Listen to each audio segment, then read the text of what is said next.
বান্দা খালি রোজা রাখে, ফেরেশতারা কিছু লিখতে পারে না আমল নামায়, কারণ আল্লাহ বলে এটা কিছু লিখিস না, কারণ আসসাউমুলি, এই রোজা রাখছে আমার জন্য, ওয়া আনা আজজি বিহি, এই রোজার সওয়াব, প্রতিদান, অ্যাওয়ার্ড এটা কিয়ামতের দিন আমি আল্লাহ নিজ হাতে দেব, নিজ হাতে দেব।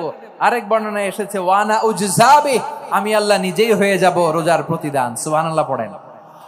আবার আল্লাহর হাবিব বলেন ইন্না ফিল জান্নাতি সামানিয়াতু আবওয়াব, জান্নাতের দরজা মোট 8টা, ফিহা বাবুন ইউসাম্মা আর-রায়্যান, 8টা দরজার মধ্যে স্পেশাল একটা দরজা আছে, ওই দরজাটার নাম হলো আর-রায়্যান।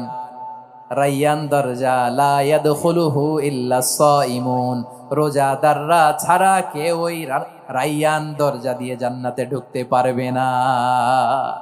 শুধু রোজাদারদের জন্য ওই দরজাটা খোলা থাকবে। দরজাটার নাম আর-রায়্যান।